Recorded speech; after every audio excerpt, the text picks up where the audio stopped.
Okay so hello everyone. So स्वागत है आप सबका एक नए वीडियो में, जिसमें आज हम क्लास सेवन्थ की जो पॉलिटी की एनसीईआरटी है वो हम पढ़ेंगे। एंड मैं पहले यहाँ पे थोड़ा डिस्कस कर लेता हूँ और ये बता देता हूँ कि ये वीडियो एनसीईआरटी की पर्पज़ से बनाई जा रही है। जो आपका कोई भी एग्ज़ाम हो, चाहे वो केवीएस का ही एग्ज़ाम क्यों ना हो, एंड जो टॉपिक इससे फंस सकते हैं वो फंसेंगे। एंड जो ऐसी चीज़ें होती हैं ना कि जो हम पूरी पूरी गाइड पढ़ लेते हैं उसमें भी हमें इतने अच्छे से क्लियर नहीं होती हैं जो हमें एनसीईआरटीज़ में मिलती हैं। जैसे क्लास सिक्स की एनसीईआरटी में जो लोकल सेल्फ गवर्नमेंट दी गई है वो उतनी अच्छी हमें नोट्स में भी नहीं मिलती है ना।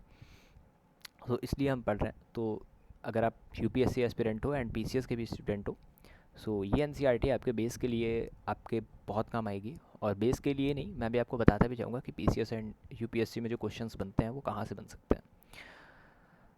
इसकी जो पीडीएफ है वो आपको टेलीग्राम चैनल पे मिल जाएगी, लिंक इसका डिस्क्रिप्शन में सबसे ऊपर पड़ा हुआ है। ओके, सो पहले तो हम देख लेते हैं कि what we learn in this notebook. ठीक है, बुक होता है, बुक नहीं। ठीक है, सो सबसे पहले क्या होता है, भारतीय राज्य व्यवस्था जो कि हमारी एनसीईआरटी क्लास 7 जिसको हम लोग पॉलिटी के नाम से बोलते हैं। ठीक है, पॉलिटी। इसमें जो है पहले तो हम समानता की बात करेंगे, क्योंकि पिछले वीडियो में हमने क्या क्या पढ़ा था वो आपको पता है। पिछले वीडियो में हम लोगों ने, अगर आपने वीडियो नहीं देखा है सो मेक श्योर कि आप वो देख लो, क्योंकि अगर आप देख लोगे तो आपको जो बेसिक टर्म है वो समझ में आ जाएंगे यहाँ पे, है ना। वरना मैं कह रहा हूँ मतलब एक सीरीज़ में चलो सो ज़्यादा मज़ा आएगा। तो इक्वलिटी की बात करते हैं इसमें हम, फिर हम हेल्थ केयर की बात करेंगे, एंड फिर हम जेंडर्स पे आएंगे, और स्टेट, मैंने कहा था ना इसमें स्टेट गवर्नमेंट है और क्लास एट्थ में सेंट्रल गवर्नमेंट है, उस पर बात करेंगे। समानता क्या होती है हम लोग बहुत ज़्यादा डिस्कस नहीं करेंगे। मैं एक एक घंटे की क्लास अब कोशिश करूँगा इतनी ज़्यादा लेंथी ना हो। कि क्या होता है समानता, क्या होता है, लोकतंत्र का आधार है जो हमारा आर्टिकल आर्टिकल कौन से आर्टिकल में दिया गया है, आर्टिकल 14 से लेकर के 17-18 तक दिया गया है। ठीक, 19 से हमारा फ्रीडम का शुरू हो जाता है। ठीक, तो इसमें हमारा सार्वभौमिक मताधिकार है जो कि हमारा 1989 में शुरू किया गया था। ठीक, 1989 में, जिसमें हमारा यूनिवर्सल एडल्ट फ्रेंचाइज होता है, जिसमें 18+ वाले लोग बैठ सकते हैं, वोट दे सकते हैं। संविधान की नज़र में सब समान है, इसे बोलते हैं इक्वलिटी बिफोर लॉ। आर्टिकल 14 के ए में आता है इक्वलिटी बिफोर लॉ, और 14 के बी में आता है इक्वल प्रोटेक्शन ऑफ लॉ। ठीक, ये अब आप देख सकते हो, इस ये बुक्स पे आपको मिल जाता है। ठीक है, तो एक व्यक्ति एक वोट और एक मूल्य। ठीक, एक व्यक्ति का एक वो है और उससे ज़्यादा उसके कोई मूल्य नहीं है, सबका बराबर मूल्य है, चाहे वो किसी भी कास्ट का हो, किसी भी धर्म का हो, किसी भी भाषा का हो, इसमें हमें कोई फ़र्क नहीं पड़ता है। यहाँ पर एक पोलेरॉइड, मतलब ये फ़ोटो दी गई है। ठीक है, इसमें कांता की कहानी है और इसमें कांता की कहानी है दूसरी। जो एनसीईआरटी है, मैं तुम्हें बता देता हूँ कि कहानी क्या है। ठीक है, यहाँ पे बेटी के इलाज के लिए सिर्फ गरीब लाइन में, ये कहा जाता है ये गवर्नमेंट हॉस्पिटल्स हैं। ठीक है, ये गवर्नमेंट हॉस्पिटल है और ये प्राइवेट हॉस्पिटल है। ठीक, तो इसमें ये कहा गया है कि गवर्नमेंट हॉस्पिटल में भीड़ बहुत ज़्यादा होती है, लाइन में लगना पड़ता है, चीज़ें अच्छी नहीं मिलती हैं, बस दवाई सस्ती मिल जाती हैं। बट जो नॉर्मली जो प्राइवेट हॉस्पिटल्स होते हैं वहाँ पर पैसा ज़्यादा पड़ता है दवाइयों का, प्लस भीड़ नहीं मिलती है, फैसिलिटीज़ अच्छी मिलती हैं। ठीक, तो इन्होंने कहा था, इसी के पापा इसको समझाते हैं कि जैन और कांता की कहानी है, जिसमें आपको बताते हैं कि समानता क्या होती है। ठीक है, तो समानता में बताते हैं कि वोट देने का हमारे पास एक राइट होता है, जिसमें हमारा सार्वभौमिक मताधिकार यूनिवर्सल एडल्ट फ्रेंचाइज आता है। ठीक, असमानता के जो अलग अलग रूप हैं वो क्या है, जैसे ये देख सकते हैं ओम प्रकाश वाल्मीकि, जिनकी बात हमने पिछले वीडियो में भी करी थी, जिसमें मैंने बताया था कि ओम नाम के एक व्यक्ति थे जिन्होंने एक बुक लिखी थी जूठन। ठीक है, ये मैंने पिछली वीडियो में भी बताया था, वहीं पे मैंने डिस्कस कर दिया था। क्या हुआ था, इनकी कहानी कुछ ऐसी है कि ये स्कूल में थे, इनके स्कूल के जो टीचर्स थे वो इनसे झाड़ू लगवाते थे, पोछा लगवाते थे, काम करवाते थे। वन डे इनके जो फादर थे उन्होंने इनको देखा ये काम करते हुए, और उन्होंने ऑब्जेक्शन किया कि मेरे बेटे से आप ऐसा कैसे करा सकते हैं, कि अगर वो दलित है तो आप उसके साथ ऐसा कैसे कर सकते हैं। उन्होंने इसी बात पे एक पुस्तक लिखी थी जिसका नाम था जूठन। अब यहाँ से क्वेश्चन अगर बन जाता है, तो हालांकि हम लोगों ने बहुत लेवल तक पढ़ रखा है, बट छोटे छोटे क्वेश्चंस गलत हो जाते हैं। ठीक है, ओके। यहाँ पे बात आती है, स्कूल में ज़मीन पर बैठकर पूरे मैदान में झाड़ू लगवाई, ये वही कहानी है। ठीक है, कारण गरीब नहीं बल्कि जातिगत व्यवस्था, बल्कि वो गरीब नहीं थे, इतने गरीब नहीं थे। ठीक है, जातिगत कारण की वजह से उनके साथ भेदभाव हुआ था, तो यही बात इन्होंने कही थी। और ये डॉक्टर अंसारी दंपति का है। ठीक है, ये अंसारी, ये लोग शहर में मकान ढूंढ रहे हैं, ये लोग मकान ढूंढ रहे हैं और कह रहे हैं कि भैया हमें मकान मिल जाए, बट इन्हें मकान नहीं मिल रहा है। क्यों? क्योंकि इनकी ये क्या है, नाम समझो, अंसारी दंपति, मतलब ये मुस्लिम कम्युनिटी से आता है, तो इनके साथ एक धार्मिक भेदभाव हो रहा है। धार्मिक भेदभाव हो रहा है जिसके तहत ये कहा जा रहा है कि आप मुस्लिम हो, आप नहीं रह सकते। क्यों? क्योंकि आप मांसाहारी हो। ठीक है, आप मीट खाओगे, एग खाओगे, जो कि इनके घर में नहीं खाया जाता है। हालांकि ये एक पॉसिबल रीज़न हो सकता है, ये एक अच्छा रीज़न माना जा सकता है, बट धर्म के नाम पे गलत है। ठीक, कारण क्या है? रूढ़िबद्ध धारणा है, स्टेरियोटाइप्स है। रूढ़िबद्ध धारणा क्या होती है? इन्हें ऑर्थोडॉक्स से बनती हैं, जो हमने पहले बताया था आपको। ऑर्थोडॉक्स क्या होते हैं? ऑर्थोडॉक्स होते हैं एक ऐसी कोई ऐसी परंपरा जो आप लेते चले आ रहे हो। ठीक है, और पूर्वाग्रह जिसे बोलते हैं प्री जुडिश। प्री जुडिश क्लास 6 की एनसीईआरटी में हमने ये सब अच्छे से डिस्कस किया हुआ है। ठीक है, सो मैं यही इसीलिए कह रहा था कि क्लास 6 की एनसीईआरटी आप देख लो तो आपको पता होगा पूर्वाग्रह और स्टेरियोटाइप्स ये सब क्या होते हैं। ठीक है, फिर आता है मानव गरिमा का मूल्य। सो ह्यूमन डिग्निटी, कि ह्यूमन डिग्निटी जो है, कि डिग्निटी किसकी किसकी नहीं है? ह्यूमन डिग्निटी सबकी है, चाहे फिर वो दलित है, हरिजन है, चाहे वो कोई भी है, सवर्ण है, कुछ भी है, उसकी डिग्निटी तो अपनी है ना, उसका एक मूल्य है, उसकी गरिमा है।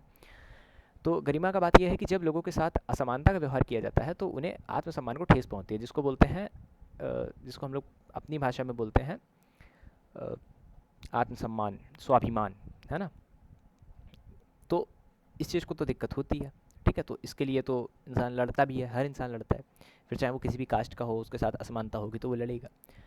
ठीक, फिर यहीं पे बात कही गई है, प्रत्येक व्यक्ति गरिमा का पात्र है, व्यक्ति उसी सम्मान का हकदार है जैसे अधिकारी और अमीर को मिलता है। ठीक, ये आर्टिकल 15 कहता है। ठीक है, आर्टिकल 15 ये कहता है कि धर्म, भाषा, सॉरी भाषा नहीं है, धर्म, लिंग, जाति, आवास, समुदाय के नाम पे हम किसी का भी भेदभाव नहीं कर सकते हैं।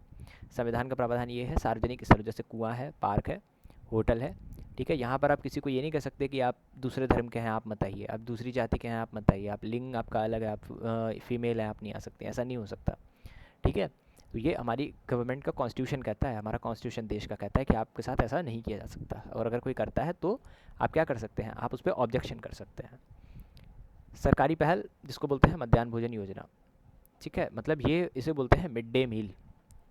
मिड डे मील, अब ये क्वेश्चन यहाँ से बनते हैं। ठीक है, मिड डे मील सबको पता है, बट क्वेश्चन स्टेटमेंट में बन जाता है कि 2001 में सुप्रीम कोर्ट ने निर्देश पर पूरे भारत में लागू किया मिड डे मील को। तो 2001 ध्यान रखना, एक मिनट।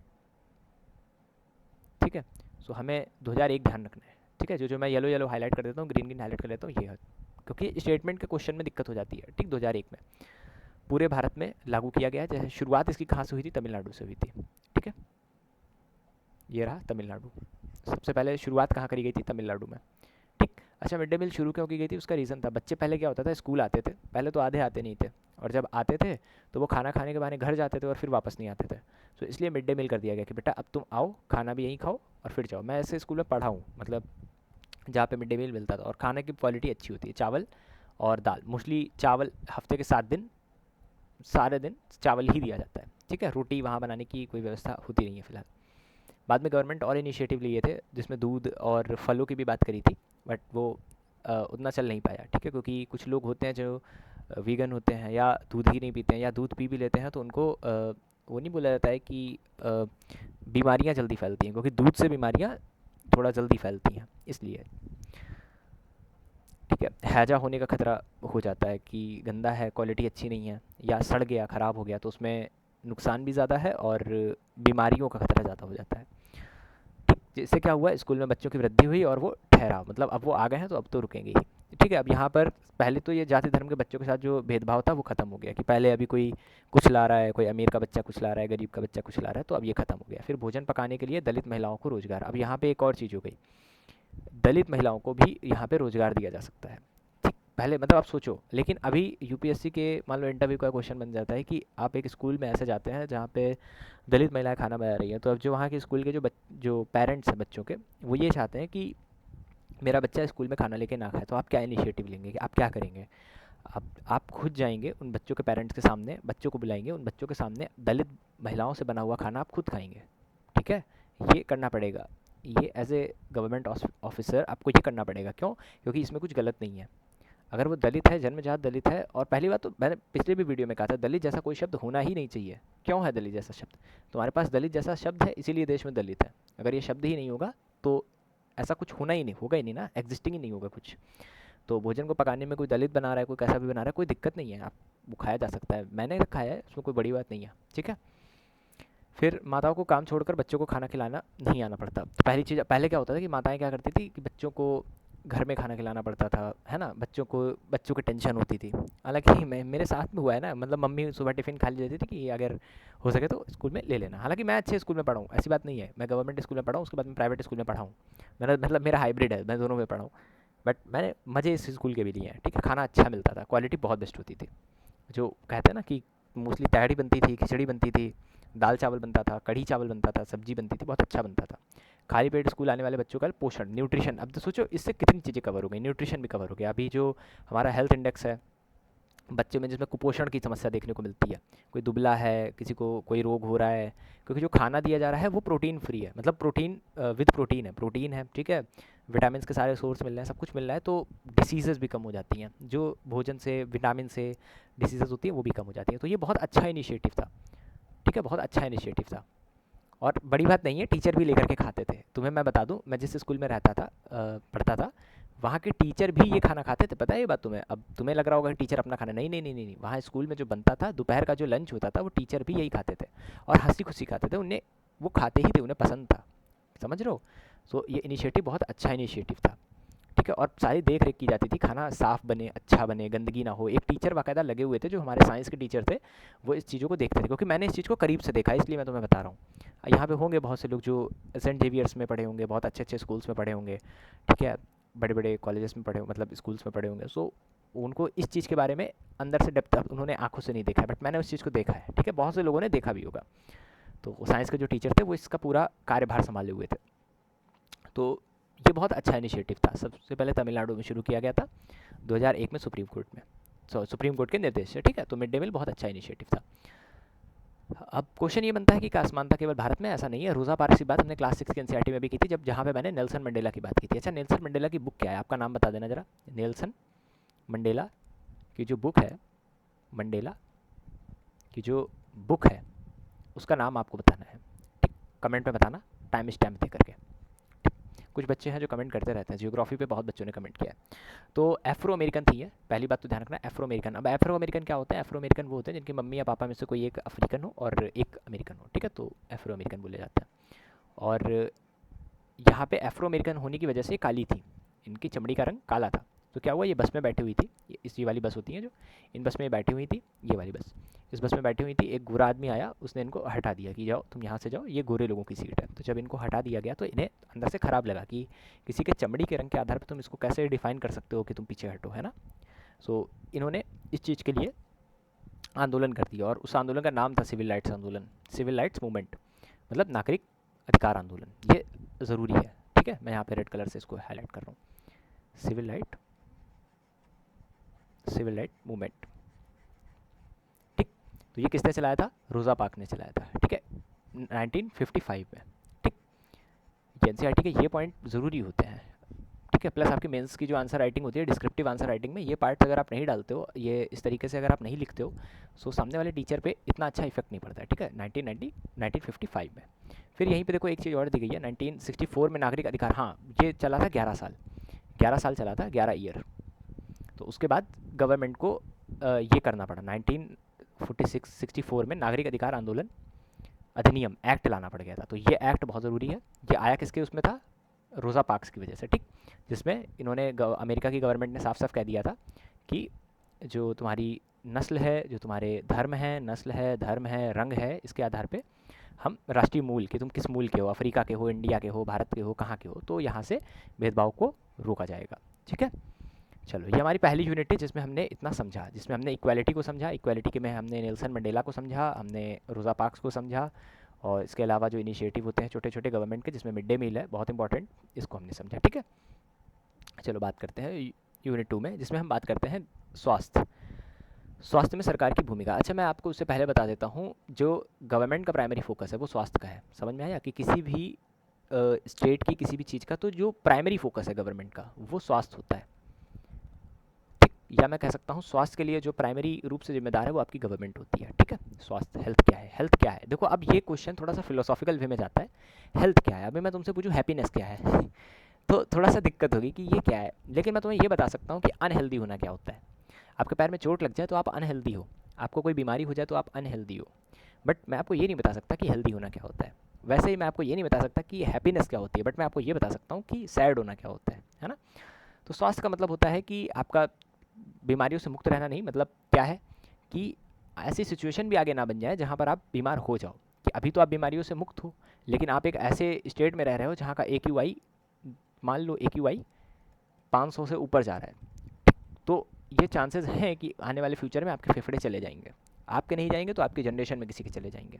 ठीक, तो बीमारियों से मुक्त रहना ही नहीं है, इसके अलावा भी हमें स्वच्छ पेयजल मिलता रहे। अगर वो नहीं मिल रहा है तो ये इसके लिए हम गवर्नमेंट पे क्या कर सकते हैं, आंदोलन कर सकते हैं, लड़ सकते हैं गवर्नमेंट से कि हमें पानी क्यों नहीं मिल रहा है। ठीक है, और इसके लिए फिर गवर्नमेंट अगर जवाब देगी कि तुम पानी बचा नहीं रहे हो तो हमें बचाना भी है, क्योंकि फिर हमें भी तो अपनी तरफ से एफर्ट डालने हैं ना। प्रदूषण मुक्त वातावरण, तो प्रदूषण मुक्त वातावरण के लिए गवर्नमेंट ने एक इनिशिएटिव ले रखा है कि इलेक्ट्रिक व्हीकल प्लस गवर्नमेंट ने कह रखा है कि 8 साल से पुराना वाहन आपको नहीं चलाना है, बट अगर आप चला रहे हो तो गलत है। ठीक है, तो ये गलत है कि इससे प्रदूषण ज़्यादा होता है। ठीक है, भरपेट भोजन और पोषण ये गवर्नमेंट देखती है, जिसमें इन्होंने मिड डे मील का कॉन्सेप्ट शुरू किया था। ठीक, प्लस न्यूट्रिशन की अदर जो स्कीम्स हैं वो भी चलती रहती हैं। तनाव मुक्त जीवन, मेंटल वेलबींग, ये तो बहुत ज़रूरी है। ठीक है, ऐसे लोग रिहेबिलिटेशन सेंटर बनाते हैं ताकि लोग तनाव मुक्त जीवन जी सकें और डिप्रेशन एनजाइटी वाली जो चीज़ें हैं उससे बचा जा सके, क्योंकि ये छोटी मोटी बीमारियां नहीं होती हैं। ठीक है, तो आते हैं भारत में स्वास्थ्य सेवाओं का विरोधाभास, कि यहाँ पे पता चलता है कि भारत में स्वास्थ्य सेवाओं का जो इंडेक्स है उस पर क्या चल रहा है। ठीक, अब ये समझना ज़रूरी है कि हमने अभी तक अचीव क्या किया। देखो, हमने सर्वाधिक चिकित्सा महाविद्यालय तो हमने खोल लिए हैं। अब ध्यान से मेरी बात को समझते रहना कि तुमने सर्वाधिक चिकित्सा महाविद्यालय तुमने खोल लिए, जैसे तुमने एम्स खोल लिया दिल्ली में, ठीक है, और बहुत से खोल लिए। तुम मेडिकल कॉलेज खोलते जा रहे हो, खुलते जा रहे हो, खुलते जा रहे हो, फिर नीट का एग्ज़ाम होता है, बच्चे वहाँ से आते हैं, फिर तुम मेडिकल कॉलेज में MBBS कराते हो लोगों को। लेकिन अभी मैं इसकी डार्क साइड तुम्हें दिखाता हूँ। ठीक है, जिसमें 15,000 नए डॉक्टर हर साल तुम लाते हो। ठीक है, इस बार का 2025 का जो, इस बार का नहीं मतलब 2025 का जो बजट था उसमें इस चीज़ पे डिस्कस भी किया गया था कि मेडिकल कॉलेज और IIT में सीट्स को और बढ़ाया जाएगा। ठीक है, फिर उन्होंने कहा है दुनिया का तीसरा सबसे बड़ा देश उत्पादक और निर्यातक, मतलब हम लोग सबसे ज़्यादा प्रोडक्शन करते हैं किसका, दवाइयों का, और निर्यात क्या करते हैं, इम्पोर्ट करते हैं, बाहर से लाते हैं। ठीक, ये भारत करता है। अभी तुम समझना, मेडिकल टूरिज्म का बड़ा केंद्र, कि यहाँ पे मेडिकल टूरिज्म है, कि लोग आकर के मेडिकल टूरिज्म के लिए भारत में आते हैं।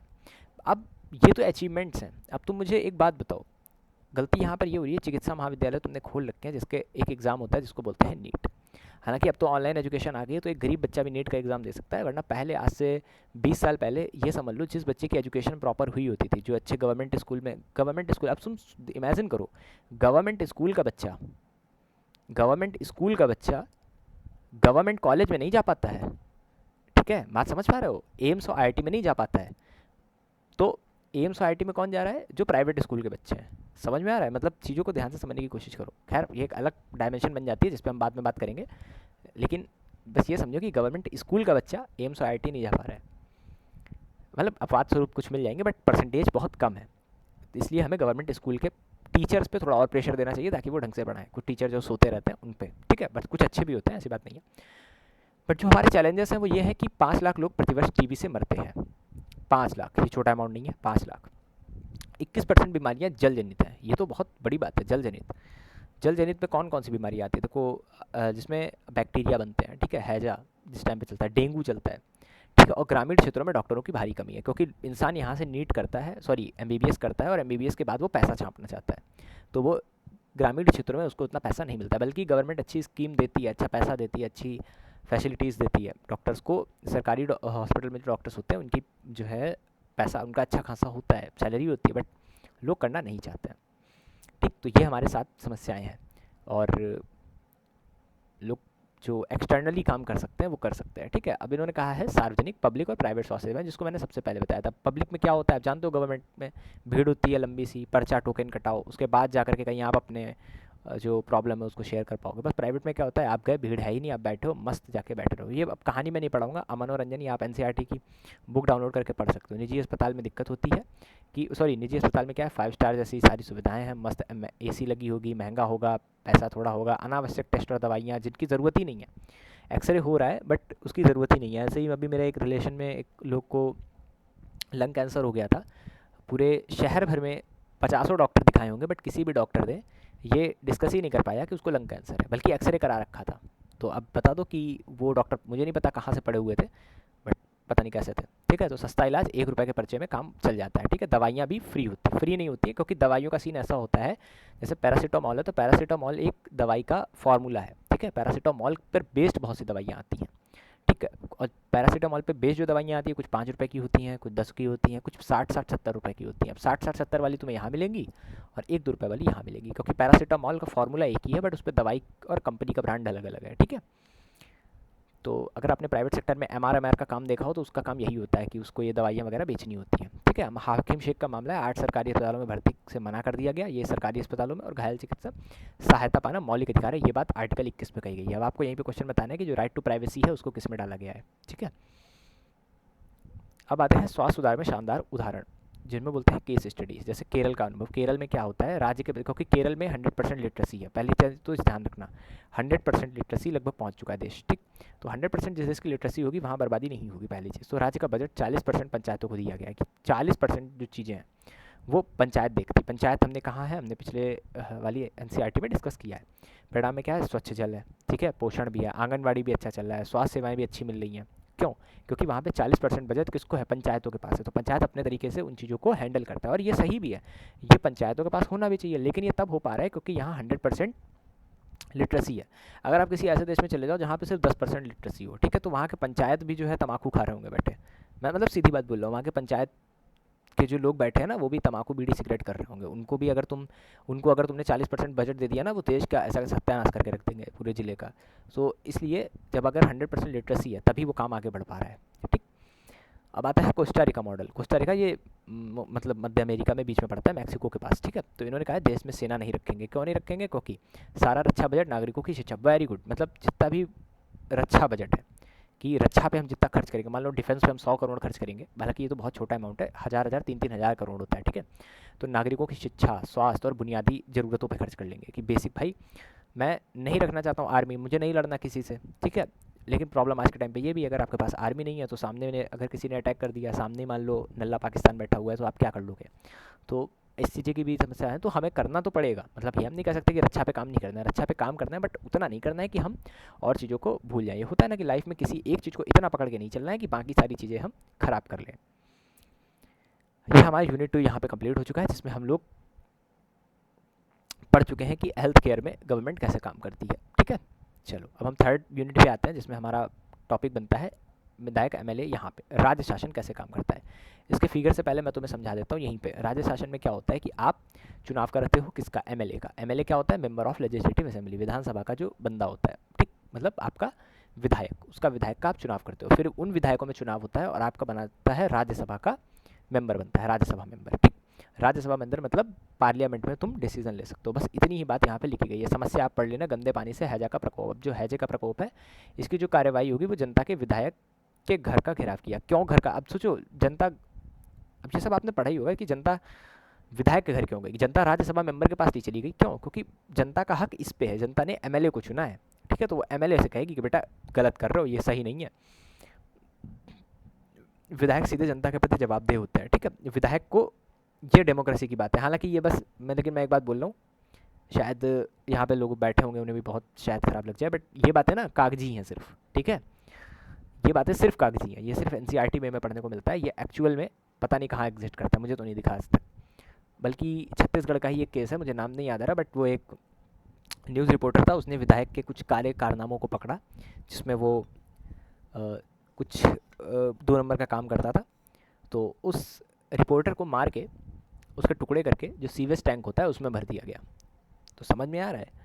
तो ये जो है ना, बस ये कागजी चीज़ें हैं, तो इनको हमें कागज़ों पे ही रखना है और इन्हीं को हमें आंसर राइटिंग में लिखना है। इनको ना हमें सीरियस लेके नहीं चलना है कि ऐसा एग्जिस्ट में होता, क्योंकि ये आइडियल स्टेट है, और आइडियल स्टेट वो स्टेट होती है जो रियल में पता नहीं एग्जिस्ट करती भी है या नहीं, ठीक है। ठीक, तो ये होता है। हालांकि अपवाद भी होंगे, ऐसी बात नहीं है, कुछ एक्सेप्शन भी होंगे, कुछ एमएलए अच्छे भी होते हैं, ऐसी बात नहीं, मैं ये नहीं कह रहा हूँ कि सब ऐसे ही होते हैं, कुछ अच्छे भी होते हैं, ठीक है। तो अब हैजे से मौत हुई, तो हैजे से मौत के लिए लोग एमएलए को गाली देंगे कि तुमने पानी की व्यवस्था अच्छी नहीं करी। एमएलए होता कौन है? एमएलए कुछ नहीं होता है, एक निर्वाचन क्षेत्र होता है। अच्छा, निर्वाचन क्षेत्र का निर्धारण कौन करता है और निर्धारक कौन करता है? चलो मैं बता देता हूँ। डेलिमिटेशन कमीशन करता है, ठीक। और डिलिमिटेशन कमीशन का नाम वो क्या है, 82A में बात करी गई है इसकी, आर्टिकल 82A में डिलिमिटेशन कमीशन। आज तक भारत में शायद 4 बार बना है सिर्फ, ठीक। एमएलए क्या होता है? MLA legislative assembly, member of legislative assembly, और डायरेक्ट वोटिंग होती है इसकी। ये है विधायक चच्चा, ठीक। काश सारे विधायक अच्छे होते हैं, ठीक। बट यहाँ पर एक ऐसा होना चाहिए जिसमें हम विधायक को बीच से हटा सकें। अगर 5 साल तक उसने कुछ अच्छा काम नहीं किया या 2-3 साल में गंदे डिसीजन ले दिए तो हमें उसे हटाने का भी एक अधिकार होना चाहिए था, बट वो नहीं है हमारे पास।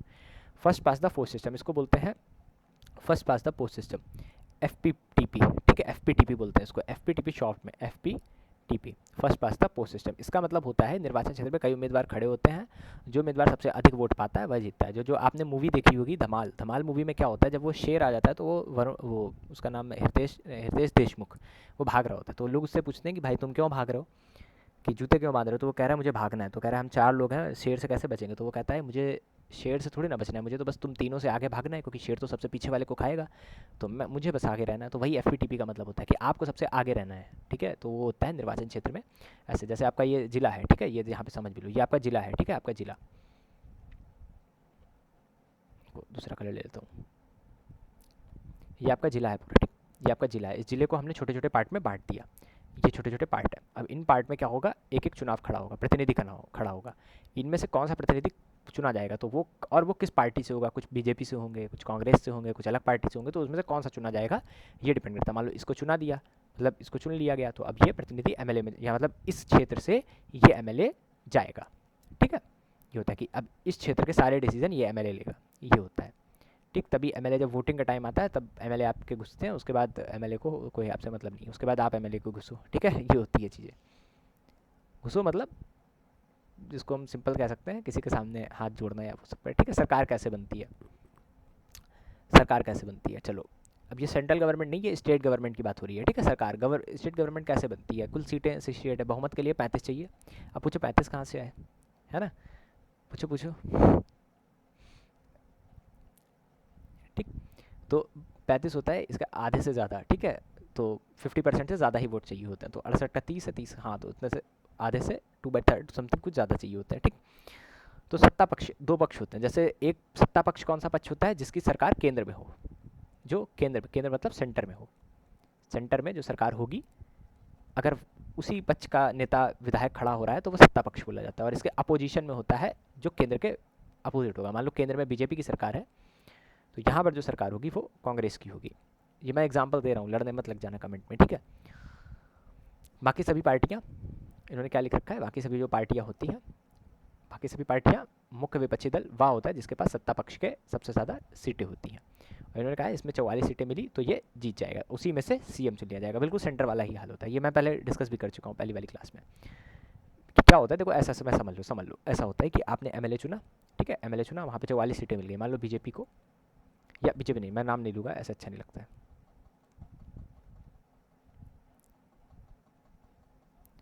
मान लो A नाम की पार्टी थी, इसको सीटें मिल गई 44। अब इन 44 सीटों में से ही किसी एक को CM बना दिया जाएगा, बाकी के 43 आपके काउंसिल ऑफ मिनिस्टर हो जाएंगे, ठीक, एक CM हो जाएगा।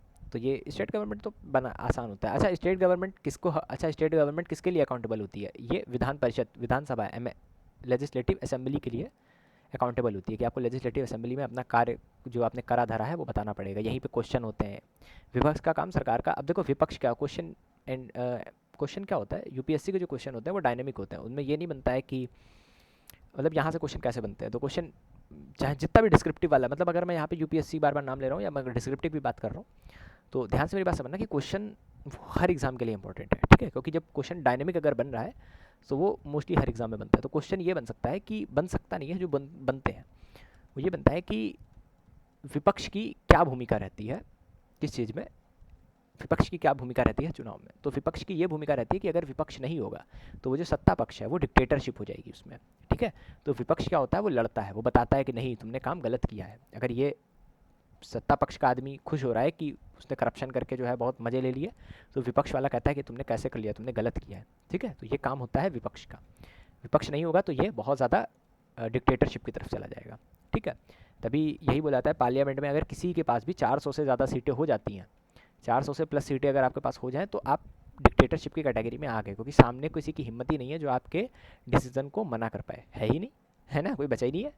तो ये चीज़ें हो जाती हैं, क्योंकि 500 कितनी होती हैं लोकसभा में सीटें, होती तो 545 ही हैं, है ना, जिसमें अब 2-3 हटा दी गई हैं, ठीक है। चलो आते हैं नेक्स्ट इस टॉपिक पे, कार्यपालिका, मुख्यमंत्री और मंत्री। अच्छा मुख्यमंत्री कैसे बनते हैं, मैंने अभी बताया था ना, पहले विधायक बनता है और उसी विधायक में से एक चुन लिया जाता है मुख्यमंत्री। विधायकी का चुनाव, तो विधायक अपना नेता खुद चुनते हैं। जैसे सेंटर में, अब जैसे 8th पढ़ोगे तो मैं तुम्हें सेंटर में बताऊंगा कि पार्लियामेंट में, लोकसभा में जो होता है एमएलए का बड़ा भाई लोकसभा होता है, लगभग ऐसे समझ लो।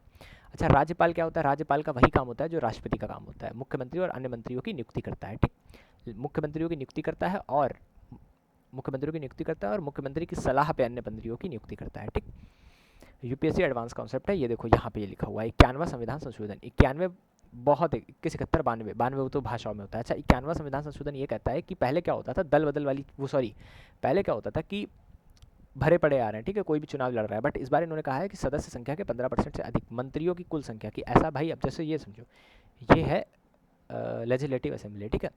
अब मान लो आप विधायक के चुनाव जीत के आए, कोई ए पार्टी थी, उसके विधायक आ गए, ठीक है, और उसके जो विधायक हैं उनका जो परसेंटेज है वो 80%।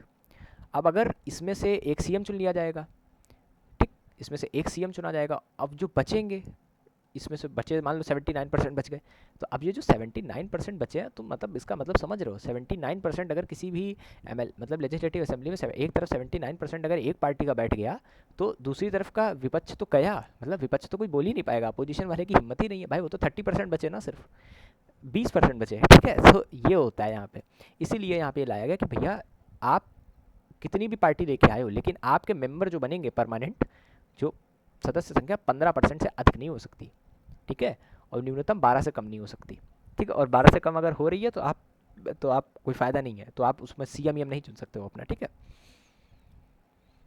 चलो, विधानसभा में बहस और प्रेस वार्ता। देखो, बहस मतलब जिसको बोलते हैं डिबेट, ठीक, डिबेट, और वार्ता, प्रेस वार्ता मतलब प्रेस, इसको बोलते हैं प्रेस फ्रीडम, ठीक है। विधानसभा और ये प्रेस वार्ता मतलब मीडिया, ठीक। विधानसभा की क्या बात होती है? विपक्ष तीखे सवाल, जैसी जो मैंने आपको बताया था कि विपक्ष तीखे सवाल पूछता है, जैसे पतालूराम में अस्पताल की हालत ख़राब क्यों है, ये विपक्ष का क्वेश्चन पूछेगा। मतलब एक पार्टी ए है, एक पार्टी बी है, तो बी का बंदा इससे पूछेगा कि भैया तुम्हारी सड़कें ख़राब क्यों हैं, तुम्हारे अस्पताल गंदे क्यों हैं, तुम ये काम क्यों नहीं कर रहे हो, तुम्हारा बजट गंदा क्यों जा रहा है, इतना पैसा कहाँ गया। हालांकि ये तो दूसरा महालेखा परीक्षक का काम होता है, तो ये सारे क्वेश्चन विपक्ष पूछता है और इसको जवाब देना पड़ता है। अगर ये जवाब नहीं देगा तो इसका मतलब है भाई गलत, क्योंकि तो डेमोक्रेसी की बात आ गई ना कि तुम्हें जवाब तो देना ही पड़ेगा। तुम जो नीतियाँ बना रहे हो, इन नीतियों को ये जांचते हैं कि तुम्हारी जो नीतियाँ हैं इससे कितना फ़ायदा हुआ, तुमने जो 3 नीतियाँ बनाई इनमें क्या हुआ, कुछ नहीं कर पाए, तो ये सब बातें होती हैं। अच्छा, लोकतंत्र का चौथा स्तंभ, ये क्वेश्चन बनते हैं कि लोकतंत्र का चौथा स्तंभ मीडिया को माना जाता है। हालांकि अभी तक आया नहीं है क्वेश्चन, लेकिन ये आएगा, कभी ना कभी तो आएगा, ठीक है। तो मंत्री मीडिया को बताते हैं कि क्या कदम उठाए गए, जैसे मुआवजे की घोषणा, ठीक है, कि मंत्री मीडिया को बताते हैं कि हमने अब क्या किया है, ठीक है, हमने अब जो है अपने इसके लिए क्या किया, कि जैसे मुआवजे की घोषणा की, हमने मुआवजा दिया है कि जैसे मान लो एक ट्रक था, वो किसी दुकान में घुस गया जाके और वो ट्रक गवर्नमेंट का था, तो अब उस दुकान वाले को मुआवजा दिया जाएगा, ठीक है। टैंकर भेजना, कि हम पानी का टैंकर भेजते हैं, ये सारे काम गवर्नमेंट करती है, ठीक। सरकार को जनता के प्रति जवाब दे रखता है कि मीडिया नहीं होगी तो गवर्नमेंट उतना अकाउंटेबल नहीं होगी, ठीक है। प्लस दूसरी चीज़ होती है, चौथा स्तंभ बोला जाता है, प्लस एक चीज़ और ध्यान रखना, मीडिया बिकाऊ भी होती है, ठीक है, नहीं है वो एक अलग कॉन्सेप्ट है, बट मीडिया बिक भी जाती है। सो यहाँ तक तो हमारा कॉन्सेप्ट हो गया। स्टेट गवर्नमेंट कोई बहुत बड़ा टॉपिक नहीं था, क्योंकि इसमें एनसीईआरटी का कुछ डेप्थ वाला पार्ट नहीं था। जैसे पिछली बार लोकल सेल्फ गवर्नमेंट थी, वो इंपॉर्टेंट थी, ठीक है। तो हेल्थ केयर हमने देख लिया, हमने राज्य शासन कैसे काम करता है हमने देख लिया। अब हम देखते हैं लिंग, बोध और समाज, ये लास्ट चैप्टर है और बहुत बढ़िया चैप्टर है। थोड़ा सा ऐसा है, थोड़ा सा कॉन्सेप्चुअल नहीं है, बट बस हमको थोड़ा सा समझ के चल रहा हूँ, मज़े ले लेके, ठीक है। जैसे इन्होंने कहा लड़के और लड़कियों के रूप में बड़ा होना, जस्ट वेट।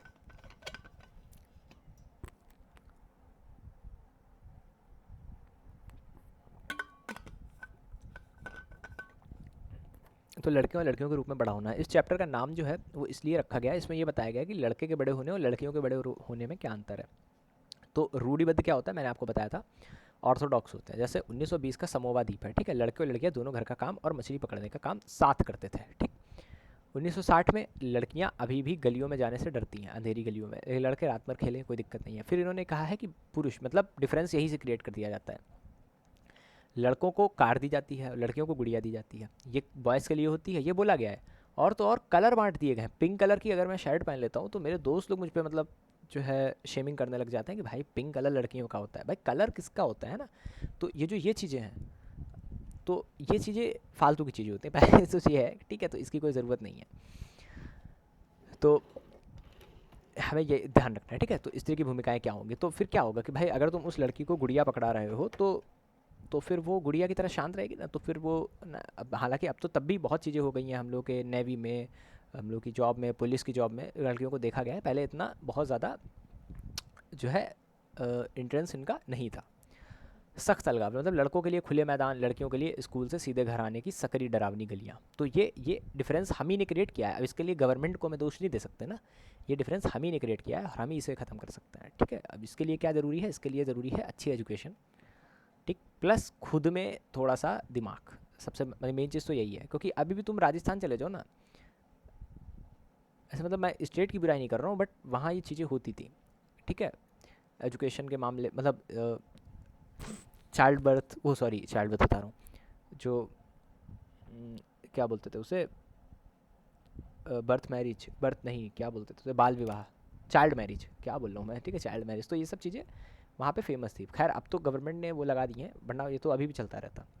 ठीक, अब आता है घरेलू काम का मूल्य, वैल्यू ऑफ अनपेड लेबर। जरा ये इस चीज़ को तुम पढ़ोगे ना, तो शायद तुम इतने ज़्यादा सहम जाओ कि तुम अपने घर का खाना खुद बनाने लगो। एक ऐसी कंडीशन समझो कि आपकी मम्मी कितने सालों से आपके घर के लिए खाना बनाती आ रही हैं। और जब मैं बाहर रह रहा था, किसी दूसरे स्टेट, मतलब दूसरे शहर में रह रहा था, तो उसी टिफ़िन की वैल्यू एक टाइम पे 50 या 60 रुपए थी। अब तुम, और ये एवरेज है, मतलब कहीं कहीं पे 100 भी हुए। ठीक है, मतलब मुझे अच्छा खाना खाना है तो 100 रुपये। तो तुम सोच सकते हो कि सबसे गंदा दुनिया का जो सवाल है वो ये है कि आज खाने में क्या पक रहा है। ठीक है, और मैं एक शब्द बोलूँगा, शायद बहुत से लोगों को ख़राब लगेगा। अगर आप 21 साल के लड़के हो और लाइब्रेरी में बैठे हो या कुछ भी कर रहे हो, और दिन में अगर एक टाइम का भी खाना अगर आप अपने लिए नहीं बना रहे हो, सो इन सिंपल वर्ड आप निठल्ले हो। और आप सच में लाइफ में अपनी दम पे, चाहे आप जॉब कर लो, चाहे आप कुछ भी कर लो, अपनी दम पे रियलिटी में कुछ बहुत बड़ा नहीं कर पाओगे। ठीक है, जो इस चीज़ को नहीं समझा कि आपने अभी कंडीशन देखी नहीं है कि कई लोगों की मम्मी कितनी बीमार हो जाती हैं और वो काम नहीं कर पाती हैं। ठीक है, तो कई लोगों की माँ नहीं भी होती हैं, ये भी एक बहुत बड़ी चीज़ होती है। हालांकि गर्ल्स काम करती हैं, अब ये भी हम लोगों ने एक ऑर्थोडॉक्स बना रखा है कि लड़कियां करेंगी घर का काम, तो ये ऑर्थोडॉक्स होते हैं, ये हम लोगों ने अपने दिमाग में रखा हुआ है। हालांकि मैंने सारा खाना बनाना सीख रखा है, मैं बनाता हूँ अपना, एक टाइम का मैं बनाता हूँ। ठीक है, और एक टाइम तो मैं खाता ही नहीं हूँ। तो एक टाइम का खाना हो सके तो, क्योंकि तुम्हें खुद की नज़रों में गिर जाना चाहिए अगर आप 21 साल में अपने बर्तन नहीं धुल रहे हो, अपना खाना नहीं बना रहे हो। ठीक है, और अगर आप चाहते हो कि आप देखना चाहो कि आपकी मम्मी कितना काम करती है, या एक घर में जो लेडी है, मतलब मम्मी की संख्या हटा दो, एक घर में जो लेडी है वो कितना काम करती है, सो आप शहर में जा कर के एक कमरा लो और खुद पर खाना बनाना शुरू करो। मैं बता रहा हूँ, दिन में सिर्फ 2 रोटी खाओगे बस। तुम खाओगे ही 2 रोटी, उससे ज़्यादा खाओगे ही नहीं। क्यों? इतना थक जाओगे, इतना काम करो, तुम्हारा मन ही नहीं करेगा कि और खाओ। और वो भी खाओगे तुम शाम के 5-6 बजे तरफ, जब दिन भर का काम कर लोगे। ये होता है, ये काम, ये चीज़ें होती हैं। ठीक है, तो अब यहाँ पे कहानी दी गई है, हरमीत की माँ की हड़ताल, जब माँ ने काम को रोका पूरा घर बिखर गया। तो ये सारी चीज़ें आप पढ़ सकते हो, एनसीईआरटी की ये कहानियाँ है, ये जो मैंने आपको समझाया। वास्तविकता क्या है? घरेलू महिलाओं का काम सुबह 5 बजे से रात 12 बजे तक बिना किसी छुट्टी के चलता है। पहली चीज़ तो ये, चाहे संडे हो चाहे मंडे हो, कोई लेना देना नहीं, चाहे दिवाली है होली है, कुछ लेना देना नहीं। ठीक, और प्लस उसे उनका वेजेस नहीं मिलता। अगर यही काम, ये जो औरतें जो काम कर रही हैं, अगर वो अपना एक रेस्टोरेंट, तुम दिमाग लगाओ ना, अगर इतना काम इन्होंने इधर किया है, अगर ये अपना एक रेस्टोरेंट भी खोल लेती ना, रेस्टोरेंट रेस्टोरेंट खोल लेती, तो कैन यू इमेजिन कि वो कितना छाप लेती। समझ में आ रहा है कि उन्होंने ये कितना तुम्हारे लिए, जैसे बोलते हैं ना कि सेक्रीफाइस किया, इसको बोलते हैं रियल सेक्रीफाइस। ठीक है, असली सेक्रीफाइस हमें सिर्फ वही दिखता है कि गोली खाली, गिर गए, शहीद हो गए, वो नहीं, ये होता है सेक्रीफाइस, की अपनी पूरी लाइफ आधी सेक्रीफाइस कर दी। तो यहाँ पे बस ये है संदेश, अपने महिलाओं के अदृश्य कार्य का सम्मान करें। और अदृश्य कार्य का सम्मान करने का भी मतलब ये नहीं मम्मी के पैर छू रहे हैं। अदृश्य कार्य का सम्मान ये है कि अगर आप एक कटोरी और एक थाली में खा रहे हैं, तो जब आप खाना खा चुके हैं तो खंगला के रखते हैं। खंगला के रखने का मतलब है थोड़ा सा उस पर साबुन मारें और उसको धुल के रखते हैं। ठीक है, ये मम्मी लोगों का काम, जो लाइफ है ना मम्मी लोगों की, बहुत हार्ड होती है, बहुत। जब आप भुगतोगे तो समझ में आएगा। ठीक है, देखभाल, खाना, सफाई, हर तरफ की चीज़ें देखनी पड़ती हैं। So just respect women and also your mother and also that lady जो आपके घर का काम करती है, भले ही फिर वो कोई भी हो, मेड ही क्यों ना हो, है ना। अब आता है एक भावी सिविल सेवक, जो कि मोस्टली अगर आप यूपीएससी और पीसीएस की प्रिपरेशन कर रहे हैं, सो आप तो बहुत सही जगह पे आ गए। एक भावी मतलब एक अकाउंटेबल कह सकते हैं, एक सही से, अच्छा ठीक है, आइडियल के लिए संदेश। लोकतंत्र में समानता न्याय सिर्फ संविधान के पन्नों में नहीं बल्कि व्यवहार में होनी चाहिए। ये जो बातें मैंने अभी थोड़ी देर पहले बोली थी कि ये सब भैया लिखा हुआ है, व्यवहार में होना चाहिए। लेकिन व्यवहार में लाएगा कौन? व्यवहार में तो वो लाएगा ना जो वहाँ पे ऊपर बैठा हुआ है। अब नीचे जो जनता है, अगर जनता का जो काम है जनता वो कर रही है, अब जनता अधिकारी तो है नहीं, जो आम पीपल हैं वो ऑफिसर तो है नहीं, तो अगर आप ऑफिसर जो है उसको वो व्यवहार, ये काम ऑफिसर का है। यहीं पे एक श्लोक आता है, वो है कर्मण्येवाधिकारस्ते मा फलेषु कदाचन। तो जिसका जो कर्म है वो कर्म उसको इस तरीके से करना चाहिए कि उसके फल की चिंता नहीं करनी चाहिए। बट कर्म सबके अलग अलग है। अगर कोई नेता है और हम उससे ये कहें कि तुम गलत कर रहे हो, ये तुम्हें कुछ और करना चाहिए, तो एज ए नेता उसका जो काम है वो कर रहे हैं, ठीक है। एज ए सिविल सर्वेंट आपका जो काम है आप वो करो, ठीक है। पूर्वाग्रहों और रूढ़ियों से बचो। हर सिविल सर्वेंट बचता है।